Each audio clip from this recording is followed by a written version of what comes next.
Yeah. So the question is about gum bleeding, bleeding gums. So bleeding gums is what they call in dentistry periodontal disease. And it's actually very important. Periodontal disease, let me draw this for you. Periodontal disease is very, very important because what happens is that it's one of those things that I talked about where you actually, it really can affect the rest of your body. So what happens is that if this is your teeth, right? Let's say this is your tooth,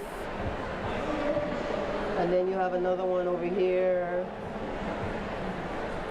and then this is your teeth sit in bone like this, right? Like I said before, and then these are your gums, right? This is your gums here. So what happens with, this is called periodontal disease, right? So what happens is when you eat food, usually you're able to, let's say you get like food particles here. Usually what happens is that you can get your toothbrush. This is your toothbrush. And then it gets all of this stuff out. But what happens is that if you don't clean your tooth, if you don't clean very efficiently, or if you weren't able to get everything off, some of this, which is the food particles, kind of sit around here. And what happens is the bacteria, once again, the bacteria eats that food. And then the bacteria sits on your teeth here. And it irritates your gums, right? So that is why your gums bleed, because they're irritated, right? So because you have all this buildup here from the bacteria.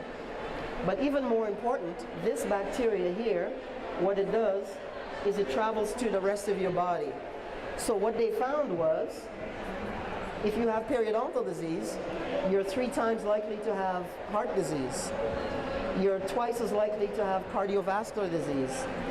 You're much more likely, if you add on top of that you're diabetic, it's going to cause you even more problems if you're diabetic.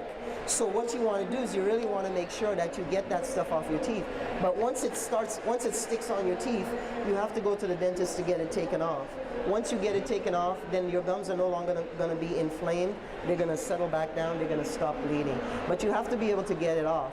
Otherwise, what's happening is it starts to progress. And the other thing that it does is that yes, it's more than plaque, because plaque you can kind of like take off with the toothbrush or take off with your nail. This is like hard. You can't take it off. So what it does is that this bacteria here, it starts to eat this bone.